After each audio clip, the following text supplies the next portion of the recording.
Thank you, everybody, for joining me today. Today, I'm going to be talking about AI agents. I'm particularly interested in AI agents in terms of two things. One is their impact on geoeconomics, which, as we've seen over the past week, is an immensely important issue. But I also want to have a sort of good news story at the end, because I think the agentic turn that we've seen in AI is opening up new opportunities for AI sovereignty, both at a national level and subnational and international level. So what are agents? Probably don't need to tell too many people here to explain it, but you can contrast agents with chatbots, which is what most people around the world have been used to. The idea of sort of talking with AI and having it return an answer. And AI agents, by contrast, are something which you tell it to do something, and it performs a series of actions. So it takes a user-defined goal, it plans, it sets out its own steps, and it tries to figure out how to get to this end state. Now, these things have varying levels of autonomy. They can choose different tools depending on their system. They can make decisions. They can judge different actions. They can write and run their own code. They can increasingly also manage their own memory and file systems. And they can also judge what they've produced. So this is, the sort of iterative process, particularly under the sort of Ralph Wiggum loop, that allows these things to iterate towards a particular goal. Now, one of the interesting things that I think is emerging from this agentic turn is that a lot of the capability improvements haven't actually come from a major new model being produced, sort of Claude Mythos and Fable accepted.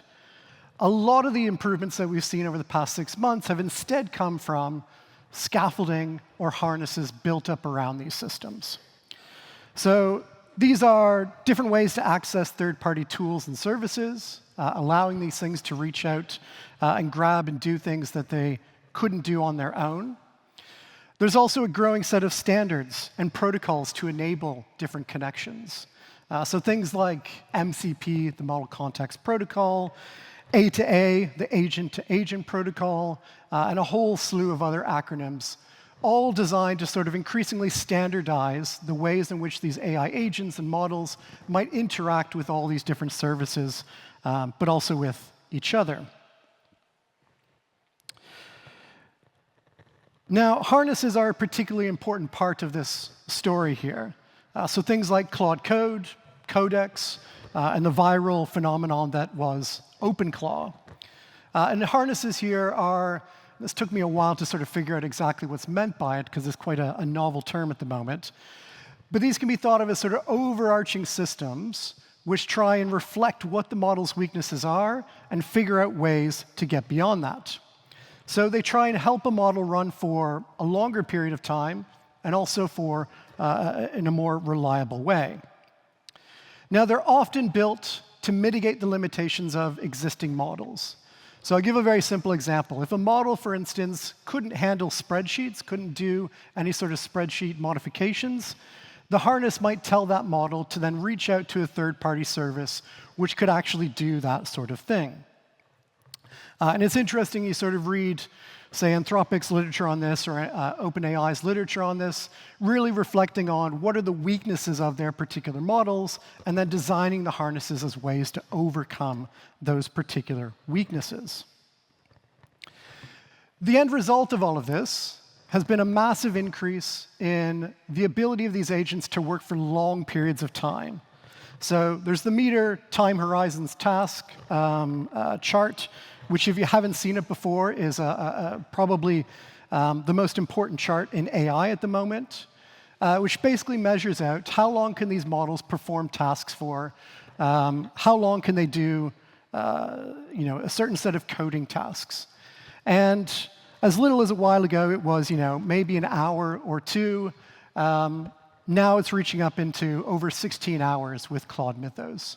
So what would take a human 16 hours to do can now be done by something like Claude Mythos. Now, I'm particularly interested in what this sort of thing is going to enable. And there's a lot of people who are starting to talk about the agentic economy. So we can start to see the initial elements of the agentic economy right now. We can see agents starting to take over a growing number of business processes and sort of piecemeal components of different workflows. The other thing which we're starting to see, and you can see some of the major tech businesses starting to do this, is that they're rebuilding services and infrastructures, not for humans, but instead for agents. So whereas the previous focus might have been on a GUI and user experience, nowadays businesses are starting to think about how do we get an MCP server, how do we open up our API to these agents, and things like that. So our fundamental infrastructure of the internet is increasingly being reoriented towards agents. On the basis of all of this, I think before too long, we will start to see the first real elements of an agentic economy emerge.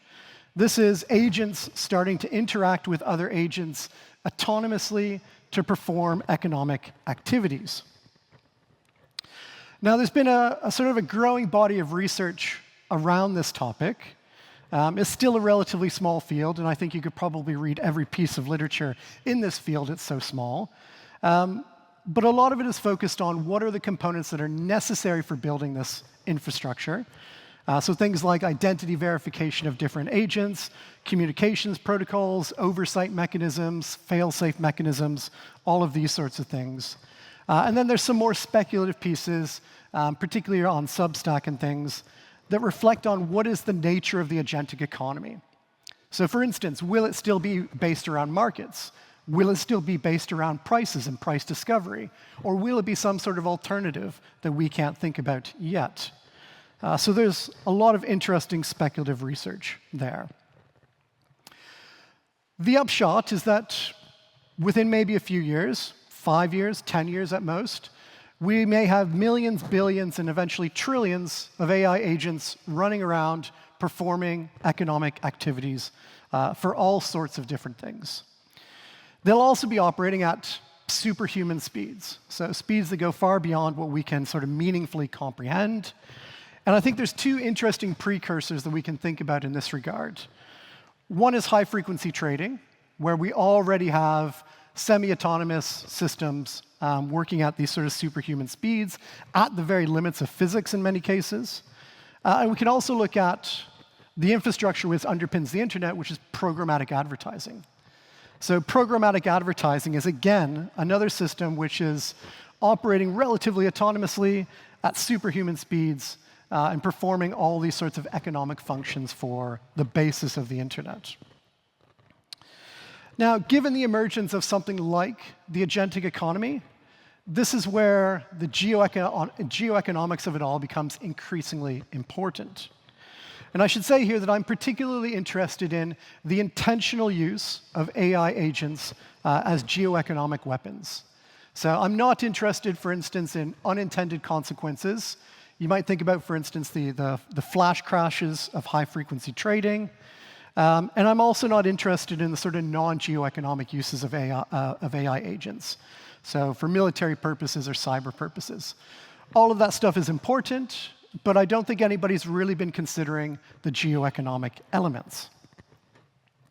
So what is geoeconomics? We've been living through it. We've been living through a real revival of geoeconomics over the past 10 years. I think the nicest definition I found of it comes from Edward Lutwyck back in 1990, and he talks about geoeconomics as the logic of conflict with the grammar of commerce. So trying to carry out the strategies of military conflict, but using economic tools to do so.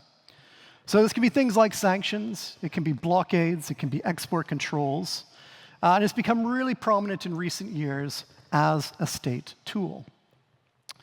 Part of this has to do particularly with the sort of post-Cold War period, this unipolar moment that we had with the United States dominating the world, the sort of discourse around a flat world, globalization taking over, and the sort of removal of military conflict from the strategies of America, and instead focusing on using their economic power to exert force around the world. Then in the 2000s, it sort of disappeared. But over the past, again, 10 years, we started to see these use of geoeconomic tools emerging to a greater degree. All of this is underpinned as well by a shift in our thinking about the nature of globalization. So from the 1970s onwards, there was a strong line of thought which argued that economic connections between countries were a pacifying force. This is partly what underpinned the idea of building the EU, to prevent World War I or World War II from happening again, build economic ties between Europe, and that would pacify people and make war too costly to do. In the past 5-10 years, though, we've seen a move from thinking about that as a pacifying force to now thinking about interdependence as a source of conflict. You are now dependent on others for the maintenance of your national economy. And this is a source of vulnerability, a source of risk, and a source of potential conflict. That's the idea of geoeconomics. And into that space comes AI agents. And I think there's I want to say 4 sort of key things that they change immediately. One is that there is a shifting geopolitics of compute. So computing power has clearly been the major focus of the superpowers of the world and the great powers and the wannabe great powers. Everybody wants to get computing power right now. Agents require, however, a different sort of compute basis from training LLMs. To train an LLM, you need massively centralized compute, gigawatt scale, up to 10 gigawatts data centers being built. And you need a vast energy supply that's nearby to actually provide all of that sort of power. And the grid, of course, which can actually sustain that sort of power. The focus as well in terms of hardware on GPUs is pure throughput. How many flops can you actually produce with this compute? Inference is different. Running AI agents is different. This can be done in a much more decentralized manner. It can be run on your laptop, on your phone.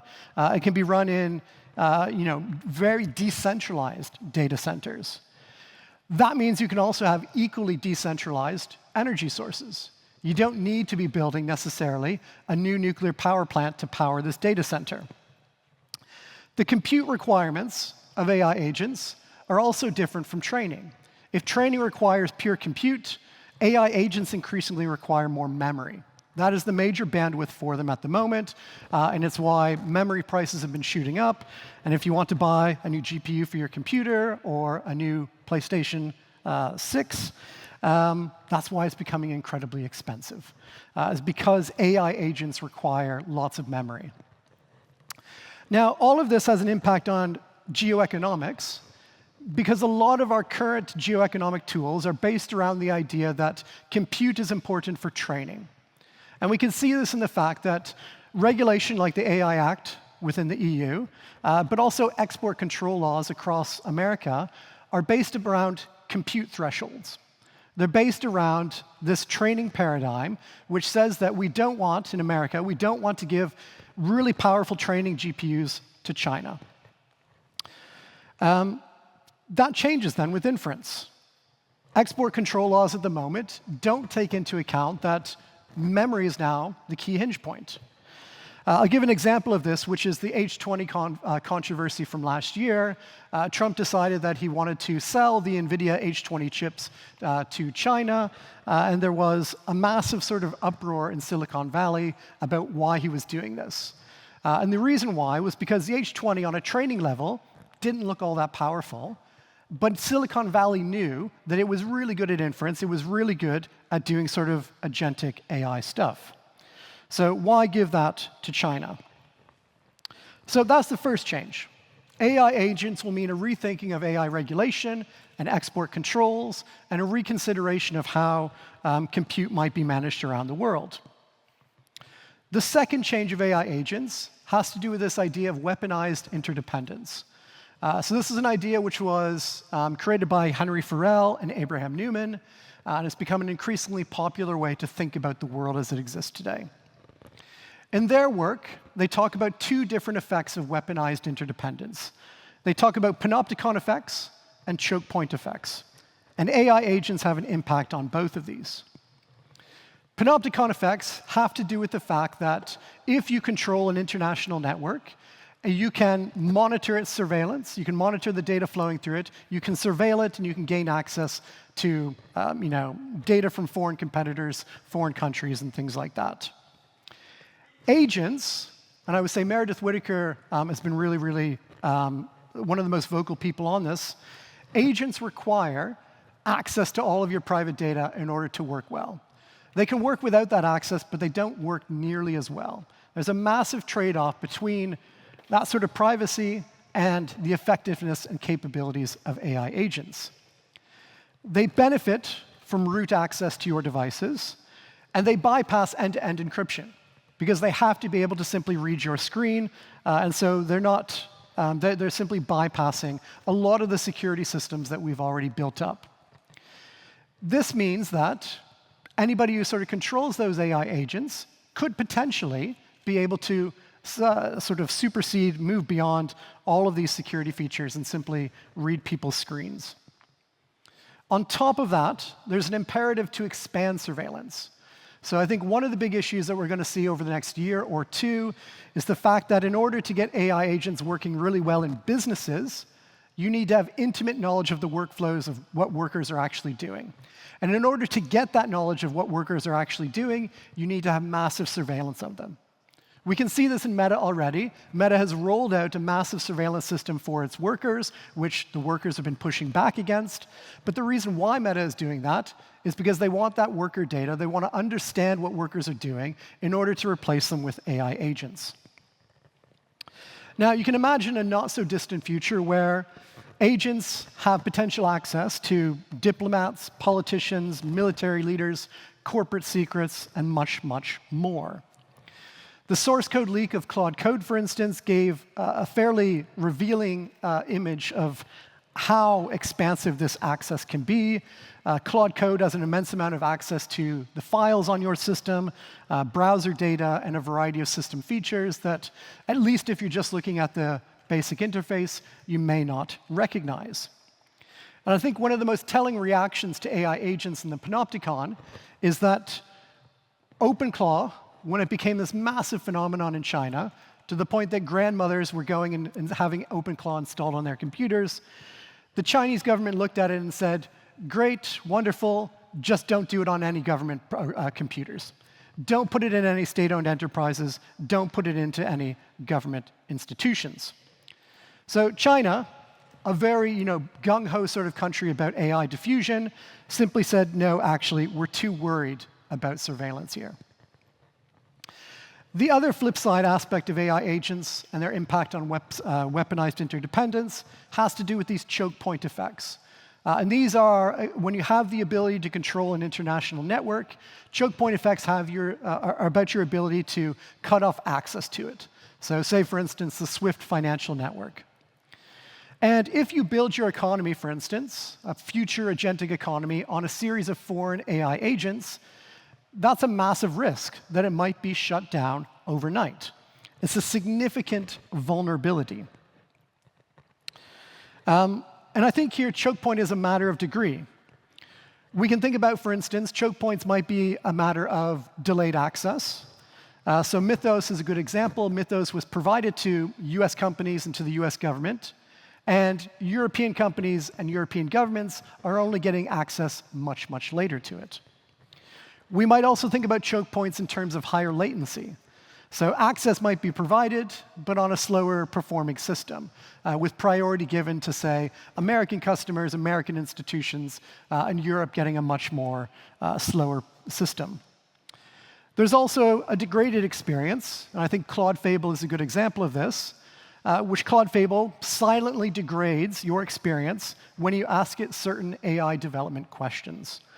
So this is a way in which, again, you may not have any obvious way of seeing this, because it's just sort of silently giving you a worse model. And then the most sort of impactful element of choke points is the cutting off of access, which until a week ago was sort of a speculative proposition, and then the US government very kindly decided to provide me with a nice example of it. So cutting off access of Claude Fable to any foreign nationals, including employees of Anthropic, that is sort of the hard edge of this choke point effect. And on top of all of that, we might not only think about choke points in terms of access to agents, but also the way in which agents connect to these third-party services and APIs.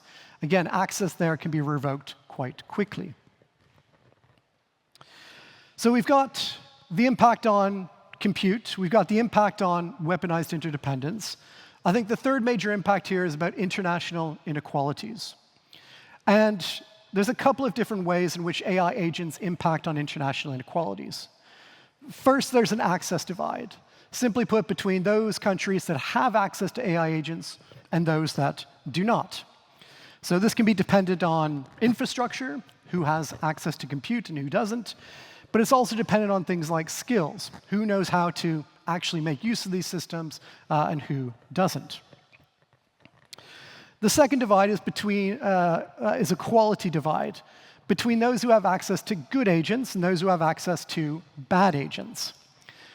Significantly, I think this really depends, and we can see this happening already, it depends on who can pay.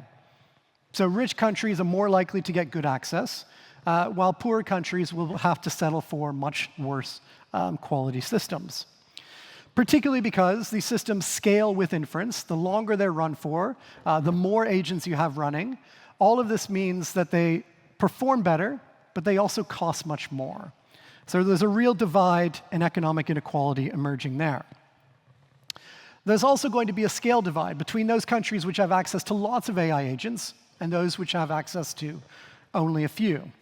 So increasingly, these AI agent systems are dependent on multi-agent teams that they spawn up to perform a series of different tasks. And if you don't have access to a lot of different agents, this will be an issue. The most important divide, though, in international inequalities has to do with trust. It's between those who can trust their agents and those who can't trust their agents. If you can trust your agent, it means that you will give it access to your private data. You will give it access to sensitive data. It means that you will allow your AI agent to continue acting without having to stop every 5 minutes to ask permission. Can it do this? Can it do this? Can it do this? It also means that you can trust your agents to deploy them in sensitive areas in your economy, in healthcare, in education, in the government. If you don't trust your AI agents, you will not do this stuff. And a major reason why you wouldn't trust your agents is because they are a foreign provider.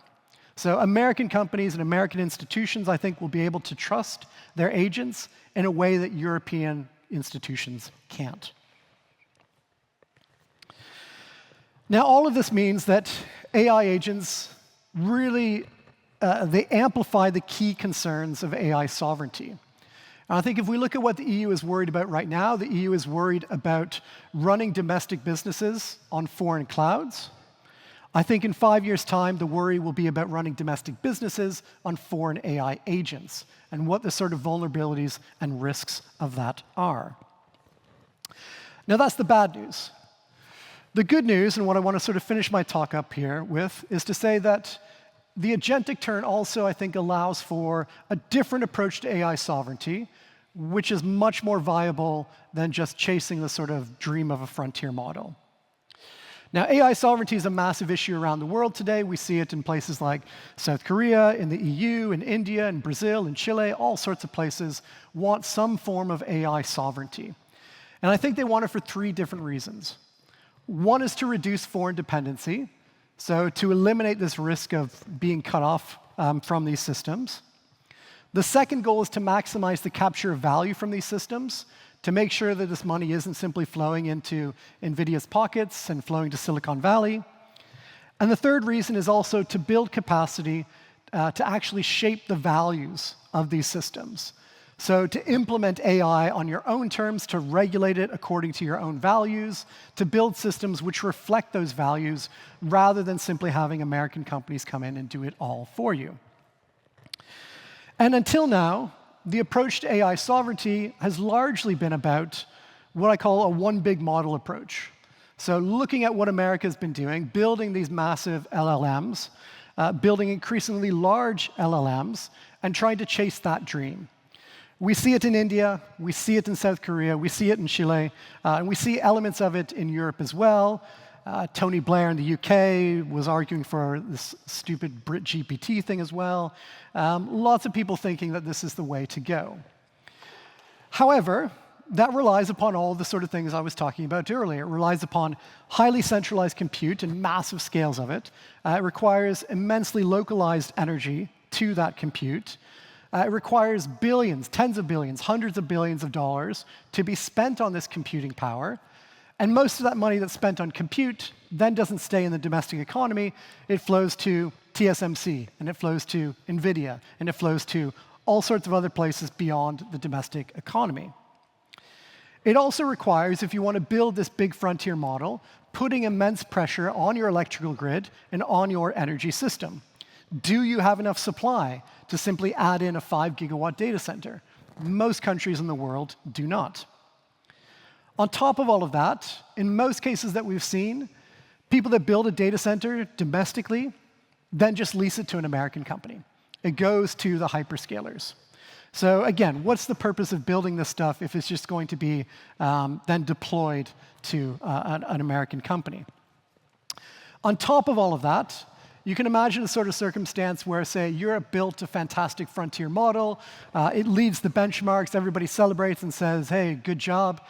And then a month later, OpenAI comes out with a better version, and everybody forgets the European version. And so Europe has to go out and spend another $10 billion, $100 billion in order to continue keeping up. It's a waste of money. Now, I think there is a difference. There is a different approach to AI sovereignty. The first way is a different approach to models.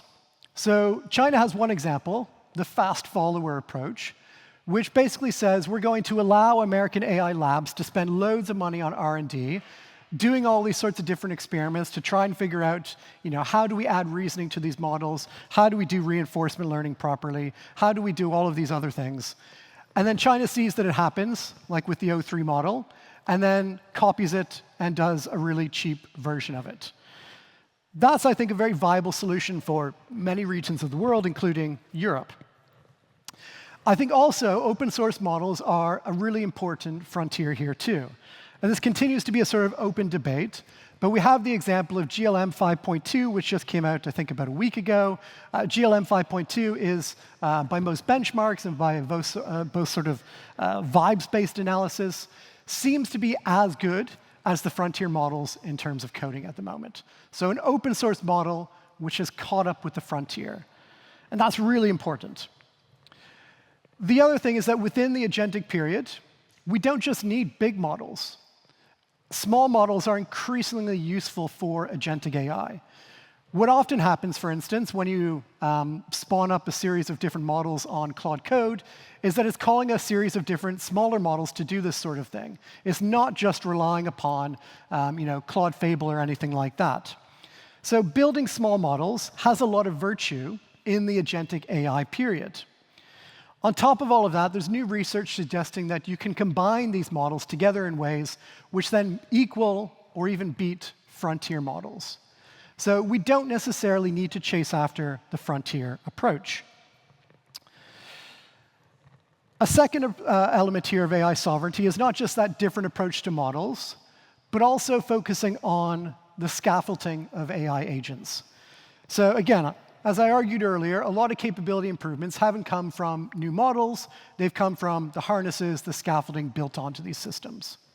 So AI agents need ways to interact and communicate, to verify, to authenticate themselves, to access other services, and much more. And this is where I think governments and other people have a real opportunity. Because the scaffolding system, the protocols, the standards, the infrastructures are at the moment extremely embryonic. They're very much in flux. MCP is probably the most popular, but there's lots of people who find massive issues with it, and there's no guarantee that MCP is going to be successful. If you look at any other sort of element of the system, agent-to-agent communication, payment systems, authentication systems, all of this is in flux right now. And we can imagine, what if we went back in time and redesigned social media at the beginning, built in the infrastructure, the protocols, the standards, all the systems that were at the foundation, built it in a way which mandated something like Blue Sky or Mastodon rather than allowed for something like Facebook and Instagram. We're sort of at that moment right now in AI, this moment where these systems are being built. There's no consensus upon what that foundation is going to look like, but there are lots of efforts right now to try and shape it. So, for instance, the big AI labs have created what's called the Agentic AI Foundation, which is precisely a foundation designed to push their vision of standards out into the world. And of course, their vision of the standards is not going to be something which is necessarily beneficial for everybody else. The US government has really surprisingly created an AI agent standards initiative to push for their vision of what these standards should all look like. And this is really unusual because the US doesn't usually do this. They usually, in terms of technical standards, allow the companies to go and set these things. So this is a real push, and I think it shows the importance of this stuff, that right now it's open. Big tech is pushing for it. The US government is pushing for it. We need other forces also pushing for things like interoperability, data portability, all these sorts of things which would enable these systems to remain open in the future. So to give an example, that your harness could work with any model, and that it wouldn't be locked into Anthropic's models or OpenAI's models, or that the agent-to-agent communication would benefit everybody. It wouldn't require hubs sort of centralizing this communication. So again, all of this is being built right now, and I think governments and other institutions have a major role to play here. The third element of AI sovereignty, so that different focus on models, focusing on scaffolding, and the third element is a different focus on compute. Because agentic AI has different computing needs, we don't need to be chasing after massive gigawatt-scale data centers. We can be more focused on memory rather than just pure flops. We can be thinking about decentralized compute. We can even make use of edge computing. We can make use of people's phones and laptops and all of that sort of stuff. I'll give a really interesting example, which is Anthropic made a deal with Akamai the other day, precisely because they recognize the importance of much more decentralized compute for AI agents. You can also use CPUs instead of GPUs for a lot of this stuff. This has become one of the major turns over the past couple of months, that CPUs are becoming increasingly viable to do agentic AI workloads. All of this is far cheaper than building a massive gigawatt-scale data center, and it's much easier to integrate with your existing energy systems. You don't need to overload an energy system in one area. You can instead have the energy supply and usage distributed around a grid. So all of this, I think, presents a very different vision of AI sovereignty. It's one which is focused on a different approach to models, one which is focused on the scaffolding around models, and one which is focused on much more decentralized compute than centralized compute. On top of all of this, I think the real virtue of this is that ultimately this vision of AI sovereignty, it rejects any sort of narrow nationalism, which is often associated with discourses around sovereignty.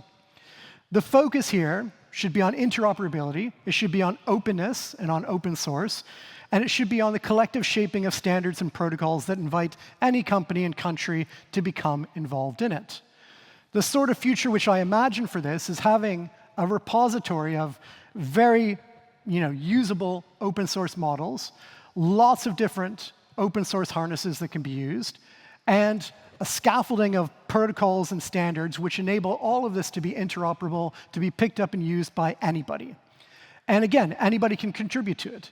It's not just the EU, it could be India, it could be China, it could be Brazil, it could be all sorts of different people. Sorry. So this is a vision of AI sovereignty which is collective, but then enables autonomy at different levels. It enables, for instance, the EU to pick up these tools, to use them and deploy them as they see fit. And it enables local communities to pick up and use these tools as they see fit. The homeless workers movement, for instance, in Brazil, has been pushing for digital sovereignty for some time, but it's a very different vision of digital sovereignty than what, say, the EU wants. This vision I've tried to set out here, though, allows for something like the homeless workers movement to connect on their own terms. Sovereignty being not a defense of the national interest here, but instead about that freedom to connect on your own terms. Thank you very much.